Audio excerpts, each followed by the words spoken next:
ओम नमो जीयाद्या वेद प्रतिपाद्या जय जय स्वसंवेद्या आत्मरूपा।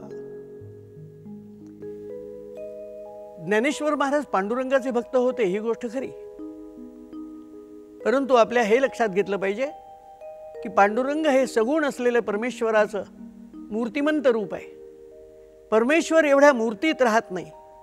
परमेश्वर केवळ एका दगडाच्या, मातीच्या, पितळेच्या, सोन्याच्या मूर्तीमध्ये हे त्याचं प्रतीक असतं आणि हे प्रतीक जे आहे ते त्या निर्गुण निराकार परमेश्वराचं असतं। माऊली त्या परमेश्वराला जाणत होते आणि म्हणून त्यांची जी रचना आहे त्या रचनेमध्ये संबंध ज्ञानेश्वरीत विठ्ठल किंवा पांडुरंग हा शब्दसुद्धा आलेला नाही। ज्ञानेश्वरांचे भक्त असूनही त्यांच्या ग्रंथात ज्ञानेश्वरीमध्ये कुठेही पांडुरंग किंवा विठ्ठल हे नाव का आलं नाही अशी लोकांना एक शंका वाटते। त्यात शंका काहीच नाही, तोच पांडुरंग जो विश्वव्यापी आहे। म्हणून आरंभ करताना त्यांनी वंदन केलंय, ओम नमोजी पांडुरंगा असं ते म्हणू शकले असते, पण ओम नमोजी आद्या असं त्यांनी म्हटलंय। आद्य म्हणजे सुरुवातीचा, या विश्वाच्या निर्मितीचा सर्वात आद्य असलेला जो कुणी, तो जगाचा जो ऐसा धनी कवण तो, हू एव्हर ही मे बी, तो कोणी असो, तो जो कोणी, त्याला नाव नाही, त्याला रूप नाही, त्याला रंग नाही, त्याला आकार नाही, त्याला कुळ नाही, त्याला गोत्र नाही, तो कोण? तो केवळ परमात्मा। आणि तो जो परमात्मा आहे त्याला वंदन करतात ज्ञानेश्वरीच्या आरंभाला ओम नमोजी आद्या वेद प्रतिपाद्या। त्याचं वर्णन त्या एका ओवीत इतकं उत्तम रीतीने केलंय की ओम नमोजी आद्या, आद्याबद्दल मी बोललो, वेद प्रतिपाद्या तो काय आहे याचं प्रतिपादन फक्त वेदच करू शकतात। परमेश्वर काय आहे त्याचा विचार करणाऱ्या अनेकांनी जरी कितीही रीतीने त्याचं वर्णन करायचा प्रयत्न केला, त्याचं विवेचन करण्याचा प्रयत्न केला, त्याबद्दल प्रबोधन करण्याचा प्रयत्न केला, तरी सुद्धा त्यांना ते जमणार नाही। ते फक्त वेदच करू शकतात। म्हणून वेद प्रतिपाद्या, वेदांनी ज्याचं प्रतिपादन केलेलं आहे तो परमात्मा। ओम नमोजी आद्या वेद प्रतिपाद्या जय जय स्वसंवेद्या आत्मरूपा। आणि जो स्वसंवेद्य आहे, स्वसंवेद्य म्हणजे अंतरंगातूनच आपण ओळखायचं आहे आणि त्याची संवेदना आपण उपभोगायची आहे। ज्या दिव्य परमेश्वराच्या दिव्यत्वाची अनुभूती आपण घ्यायची आहे असा जो स्वसंवेद्य, जय जय स्वसंवेद्या आत्मरूपा, असा जो आत्मरूप आहे। आत्मा आणि परमात्मा एक आहे। देही तो आत्मा आणि ब्रह्मांडी तो परमात्मा। असा तो आहे. तो जो आपल्या ठिकाणी आहे त्याला त्यांनी वंदन केलंय ओम नमोजी आद्या म्हणून. इथपासून शेवट ज्या वेळेला करतात ग्रंथाचा त्या वेळेला सुद्धा आता विश्वात्मके देवे येणे वाग्यज्ञे तोषावे असं म्हणतात. तो जो विश्वात्मक देव आहे त्याला आम्ही वाग्यज्ञ समर्पण करतो असं म्हणतात. तिथेही पुन्हा परमात्मा एवढंच म्हटलंय त्यांनी. आणि अशा रीतीने त्यांनी हा ग्रंथ लेखन केलं. हे करत असताना त्यांची लालित्याची मजा आहे. तुम्हाला सांगतो की कित्येक जागा इतक्या अपूर्व आहेत, इतक्या सहज आहेत. ज्ञानेश्वरांनी दिलेले जे दृष्टांत आणि उदाहरणं किंवा उपमा या इतक्या अलौकिक आहेत की कालिदासाच्या उपमा असं म्हणायची जी पद्धत आहे, उपमा कालिदासस्य, ज्ञानेश्वर जर त्याच्या आधी झाले असते ना तर उपमा ज्ञानेश्वरस्य असं म्हटलं असतं. इतकी अलौकिक उपमा आहे. तो अर्जुन युद्धभूमीवर गेल्यानंतर त्याच्या आयुष्यात ही काही पहिली लढाई नव्हती, पण तरी सुद्धा तो गोंधळला आणि मला लढाई नको असं म्हणाला.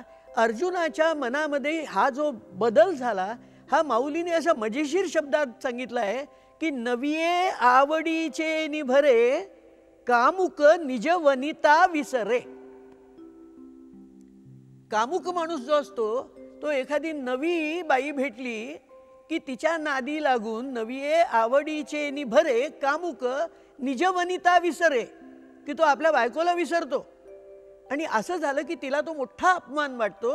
तसं अर्जुनाच्या बाबतीत काय झालं की त्याच्या अंतःकरणात कृपावृत्ती आली, दयावृत्ती आली आणि त्यामुळे त्याच्या ठिकाणची जी वीरवृत्ती होती ती रागाने निघून गेली. दयावृत्ती मनात उत्पन्न, वीराच्या मनात दयावृत्ती निर्माण होणं हे वीराचं लक्षणच नव्हे. एक लक्षात ठेवा, दया हे तत्व कितीही उत्तम असलं तर दया तिचे नाव भूतांचे पालन आणि निर्दाळण कंटकांचे असं तुकाराम महाराज सांगतात. आणि हेच परंपरा आपल्या संस्कृतीने सांगितलेली आहे की दया सज्जांचं रक्षण, पण दुर्जनाचा नाश करताना त्याची दया करणं हे स्वकीयांचा नाश करण्याला कारणीभूत होऊ शकतं असं आहे. म्हणून माळीये जेऊ ते नेले तेऊ ते निवांतची गेले. माऊलींनी इतक्या सुंदर शब्दात सांगितलं. अरे कसं जीवन जगा म्हणाले. हे विश्व जे आहे ना हे अनादी आहे. विश्व हा अनादी ठावो येथ नियंता ईश्वर रावो. चावडिये न्यावो अन्यावो निवडी वेदू. वेदी अन्यायो घडे तो निरय भोगे दंडे. संन्यायी तो सुरवाडे स्वर्गी जिये. ऐसी हे विश्व व्यवस्था अनादी जे पार्था. तया ते म्हणती वृथा आघवेची हे. माऊलींनी इतक्या सुंदर शब्दात सांगितलंय हे विश्व अनादी आहे, याचा निर्माता अनादी आहे. त्यांनी विश्व व्यवस्था अनादी निर्माण केलेली आहे. किंबहुना विश्वाच्या उत्पत्ती बरोबर धर्म उत्पन्न केलेला आहे. लाकूड पाण्यात पडलं की त्यांनी तरंगावं आणि आगीत पडलं की जळावं हे काही कुणी धर्मसंस्थापकाच्या आज्ञेने होत नाही. लाकडाला लाकूड म्हणून ज्यांनी उत्पन्न केलं त्यांनीच पाण्यात पडल्यावर त्यांनी तरंगावं आणि आगीत जळावं ही आज्ञा त्याला दिली. अशा अणुरेणूपासून सर्वत्र विश्वव्यवस्था आहे. याला विश्वव्यवस्था म्हणतात. वाघ सिंहांनी मांसाहारी असावं, गायी घोडा यांनी शाकाहारी असावं, कुणी आहार काय करावा, कुणी वागावं कसं, पदार्थांनी कसं असावं, प्राण्यांनी कसं असावं, कीटकांनी कसं असावं, हे सगळं ज्यांनी निर्माण केलं त्यांनी त्यांना सांगून ठेवलेलं आहे. त्याला धर्म म्हणतात. माणसाला मात्र तो शिकावा लागतो आणि त्यांच्या तो अंगातच असतो. अशा स्थितीमध्ये हे सगळे प्राणी त्याप्रमाणे वागतात. हे माऊली सांगते की विश्व हा अनादी ठाव येथ नियंता ईश्वर रावो. इथे नियंत्रण करणारा ईश्वर आहे. भगवद्गीता अध्याय 16 याच्यावरचे विवेचन आहे. प्रवृत्तींच निवृत्तींच जनान विदुरासुराः न शौचन्नापि चाचारो न सत्यंतेषु विद्यते. याच्यावर माऊली विवेचन करताना सांगते आत्ता मी सांगितलेल्या ओव्या की वेदी अन्यायो घडे तो निरय भोगे दंडे. वेदाच्या दृष्टीने अन्याय घडला तर तो निरय भोगीत जातो, नरकात जातो. आणि संन्यायी तो सुरवाडे स्वर्गी जिये. ऐसी हे विश्वव्यवस्था, अशी ही विश्वव्यवस्था आहे. हे माऊलींनी त्या ठिकाणी सांगितलं. आणि म्हणून त्यांनी सांगितलं की तू मी काय करू, तू हे कर तू ते कर हा उपदेश करण्यापेक्षा त्यांनी सांगितलं की जसं तुकारामांचा प्रसिद्ध अभंग आहे, ठेविले अनंत तैसेची राहावे चित्ती असो द्यावे समाधान. याला काही लोक पॅसिमिस्टिक वगैरे शब्द वापरतात ते म्हणत, पण यांनी तेच म्हटले माळीये जेवते नेले. माळीये जेवते नेले तेवते निवांतची गेले. तया पाणिया ऐसे केले होवा वेगा. माळीये जेवते नेले, माळी जिकडे नेतो. बागेमध्ये पाण्याचा एक प्रवाह येत असतो बाहेरून, आता अलीकडच्या भाषेत बोलायचं तर आपण पंप लावलाय, नळ आणलाय. ते पाणी जे आहे ते कुठे द्यायचं हे माळी ठरवतो. पाट काढलेले असतात. पहिल्यांदा एका पाटातून पाणी जातं, मग तो तिकडे बांध घालतो, दुसऱ्या पाटाकडे पाणी वळवतो. पाणी म्हणत नाही मला गुलाबाकडे ने म्हणून, पाणी म्हणत नाही मला केळीच्या झाडाकडे नको आज नेऊ म्हणून. माळीये जेऊ ते नेले, माळ्यानी जिकडे नेलं तेऊ ते निवांतची गेले. बिन तक्रार तिकडे जातं. तसं देवानी तुम्हाला ठेवलं तसं तुम्ही तसेच राहा, त्याबद्दल तक्रार करू नका. मग काही मंडळी म्हणतात म्हणजे माणसाने काही करूच नये का? करून बघा ना एकदा असा प्रयत्न काही न करण्याचा. काही न करणं हे करणं फार कठीण आहे, हे तुम्ही लक्षात ठेवा. त्यामुळे परमेश्वरावर पूर्ण भार ठेवून जो जसा प्रसंग येईल त्याला आपण तोंड देत आपलं आयुष्य घालवावं, हे त्यांनी त्या ठिकाणी अगदी सहजगत्या सांगून ठेवलेलं आहे. याचं कारण आहे की कर्मेंद्रिये सुखे करीती कर्मे अशेखे, जिये का वर्णविषेखे भागा आली विधी ते पाळीत. मौली सांगते की असं आपण वागावं, विधी ते पाळीत. विधी म्हणजे काय करावं ते, निषेध म्हणजे काय करू नये ते. डूज अँड डोंट्स असं आपण म्हणतो आत्ताच्या काळात. विधी ते पाळीत, निषेधाते गाळीत, मज देऊन जाळीत कर्मफळे. म्हणजे सर्व कर्म करताना जी करायला हवीत ती कर्म करायचीच, जी करायची नाहीत ती करायची नाहीतच. म्हणजे हे करू नकोस, चोरी करू नकोस, लबाडी करू नकोस, कुणाला चाहड्या सांगू नकोस, परस्त्री संबंधीचा मनात विचारसुद्धा करू नकोस. जे जे देखी जे भूत ते ते मानी जे भगवंत, असं वाघ. हे जे काही सांगितलं आहे अशा प्रकारे तू वाघ. कर्मे ते करताना कशा रीतीने की विधी ते पाळीत, निषेधा ते गाळीत, आणि मज देऊन जाळीत कर्मफळे. आणि कर्माची जी फळं आहेत ती तू मला देऊन टाक, परमेश्वरार्पण कर, मला काही नकोच फळ. पुण्यकर्माचंही फळ मला नको आणि पापकर्माचंही फळ मला नको, माझ्या कुठल्याही कर्माचं फळ नको, कारण ही कर्म माझ्या हातून भगवंता तूच करतोयस. या पूर्णपणे भावनेने ती करावीत याबद्दल माऊलींनी सांगितलं. माऊलीला मराठी भाषेचा एवढा अभिमान आहे की त्यांच्यात सहज रीतीने येऊन जातात काही ओव्या. या मराठीचे नगरी ब्रह्मविद्येचा सुकाळू करी, घेणे देणे सुखची वरी हो देई या जगा. या भूमीमध्ये, मराठी भूमीमध्ये मराठीची नगरी ब्रह्मविद्या वाढवा आणि ही ब्रह्मविद्या एकमेकांना द्या, सुख परस्परांना द्या. इथे सुख शब्दाचा अर्थ काय आहे? लौकिक इंद्रियजन्य सुख नाही, आत्मसुख, ब्रह्मसुख, परमार्थाचं सुख. देणे घेणे सुखची वरी हो देई या जगा. हे बोलता बोलताच माऊलीनी माझा मराठाची बोलू कौतुके, परी अमृतातेही पैजा जिंके, ऐसी अक्षरे रसिके मेळवीन असंही म्हटलेलं आहे. अशी रसिकाक्षर माझ्या मराठी भाषेत मी निर्माण करीन. माऊलीच्या आधीही विवेक सिंधू हा मराठीतला ग्रंथ आहे. विवेक सिंधू हा ज्ञानेश्वरीच्या आधीचा ग्रंथ आहे, पण पहिला लोकप्रिय ग्रंथ असं ज्याला म्हणतात ते ज्ञानेश्वरीला म्हणतात. विवेक सिंधू अप्रतिम ग्रंथ आहे यात शंका नाही, पण लोकमानसापर्यंत पोचण्याचं काम विवेक सिंधूला जमलं नसेल तर ते माऊलीच्या झालं. आणि आज ज्ञानेश्वर महाराजांनी लिहिलेले ग्रंथ हे लोकांमध्ये इतके जबरदस्त प्रिय का झाले? एक तुम्हाला उदाहरण सांगतो. ज्याला आपण असं समजतो की विज्ञान हे अलीकडे शोध लागलेले आहेत, पूर्वी काही विज्ञान वगैरे नव्हतं, काही वस्तू दृग्गोचर होऊन तुमच्या आज समोरात वागणुकीत आल्या, पण विज्ञान तुम्ही ज्याला म्हणता, या विज्ञानाचं फार मोठं ज्ञान प्राचीन काळात आपल्याकडे आहे. माऊलीच्या एकाच दृष्टांताने तुम्हाला सांगतो. एक सहज ओवी येऊन गेली 4थ्या अध्यायामध्ये. माऊलीने त्याच्यावर विवेचन करताना म्हटलं, उदोस्ताचेनी प्रमाणे, उदोस्ताचेनी प्रमाणे जैसे न चलता सूर्याचे चालणे, तैसे नैष्कर्म्यत्व जाणे कर्मीची असता. दृष्टांत म्हणून माऊलींनी दिले जाय ते केवढं मोठं शास्त्रीय संशोधन आहे. कॉपर्निकसनी म्हणे याचा शोध लावला असं सांगितलं जातं. कॉपर्निकस कधी झाला?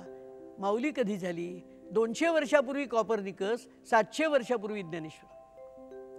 कॉपर्निकसला तो शोध लागला, त्याचं मला कौतुक आहे, कारण त्याच्या देशात हे ज्ञान आधी नसताना त्यांनी ते शोधून काढणं हे कौतुकास्पद आहे. आमच्याकडे माऊली सहज शोध लावला या थाटात नाही सांगत आहे. उदो अस्ताचेनी प्रमाणे. उदय म्हणजे उगवणे, अस्त म्हणजे अस्ताला जाणे. सूर्य उगवतो आणि अस्ताला जातो हे आपल्याला दिसतं. सूर्य कुठे उगवतो? पूर्वेला उगवतो. कुठे अस्ताला जातो? पश्चिमेला जातो असं आपण म्हणतो. सूर्य येतो, सूर्य जातो. आणि मग आपल्याला आता असं सांगतो विज्ञान की सूर्य उगवत नाही, सूर्य अस्तालाही जात नाही, आपणच त्याच्या पुढे उगवतो. ही पृथ्वी सूर्याभोवती फिरत असल्यामुळे तिचा जो भाग सूर्यापुढे येतो क्रमशः येतो त्या त्या भागात सूर्योदय, दुपार, संध्याकाळ, रात्र अशी होत जाते. म्हणून उदय आणि अस्ताच्यामुळे सूर्य चालतोय असं भासतं, पण सूर्य चालत नाही. माऊलींनी इतक्या स्पष्ट शब्दात सांगितलंय, उदो अस्ताचेनी प्रमाणे. प्रमाकरणम प्रमाणम. प्रमाण म्हणजे साधन, प्रमाण म्हणजे पुरावा, सत्य ठरवण्याचं साधन. उदो अस्ताचेनी प्रमाणे जैसे न चलता सूर्याचे चालणे. सूर्य चालत नसून सुद्धा तो चालतो असं वाटतं. कशामुळे? उगवतो आणि अस्ताला जातो असं दिसतं त्यावरून, पण प्रत्यक्षात तो उगवत नाही, प्रत्यक्षात तो अस्ताला जात नाही, तो फिरतही नाही, तो चालतही नाही. न चालता चालतो हा दृष्टांत म्हणून सांगितलेला विज्ञानातला केवढा मोठा सिद्धांत त्यांच्या ग्रंथात दिसला. आणि हा एक नाही, असे अनेक सिद्धांत माऊलीच्या या ज्ञानेश्वरी या ग्रंथामध्ये अनेक वेळेला येतात. आणि याचं उगमस्थान वेद आहे. आणि म्हणून माऊलींनी त्या वेदांचं कौतुक करताना सांगितलं, अहितापासोनी काढिती हित देऊनी वाढविती, नाही गा श्रुती परवती माऊली जगा. बाबा रे, या वेदांसारखी माऊली नाही या जगात, कारण ती हित देऊन वाढवणारी आहे. अहितापासून काढिती, अहिताच्या मार्गापासून मागे ओढणारी आणि हित देऊन वाढवणारी अशी कोणची माऊली नाही दुसरी. ती ही श्रुती आहे. श्रुती म्हणजे वेद. आणि नाही गा श्रुती परवती माऊली, नाही रे बाबा, अशी श्रुतीसारखी माऊली नाही हो. इतकं गोड भाषेत माऊली बोलते, म्हणूनच त्यांना माऊली म्हणतात. संत ज्ञानेश्वर महाराजांचं या साहित्याच्या आणि जीवनाचा किंचित विचार आपण या ठिकाणी केलेला आहे. ज्ञानेश्वर महाराज की जय. पुंडलिक वरदा हरी विठ्ठल. श्री ज्ञानदेव तुकाराम. जय जय रघुवीर समर्थ.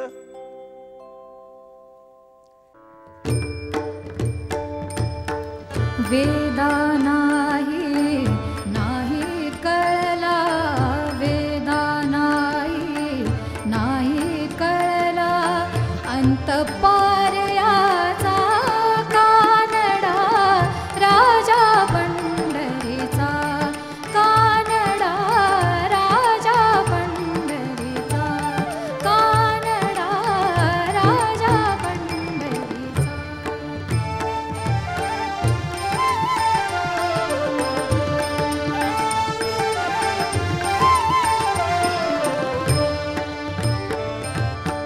निराकार जो निर्गुण ईश्वर, निराकार जो निर्गुण ईश्वर, कसा प्रगटला असा विटेवर, कसा प्रगटला असा विटेवर, उभय ठेविले हात कटीवर, उभय ठेविले हात कटीवर, पुतळा चैतन्याचा,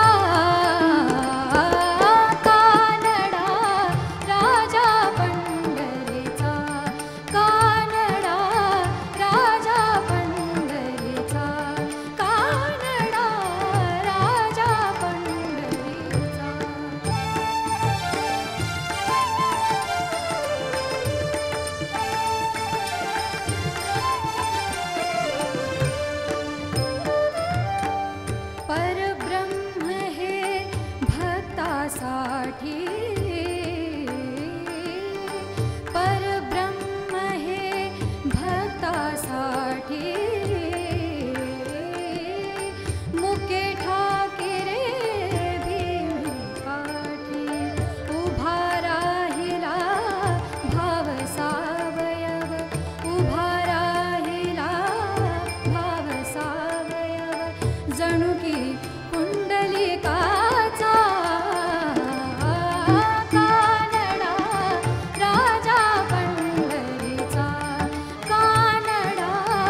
विठ्ठल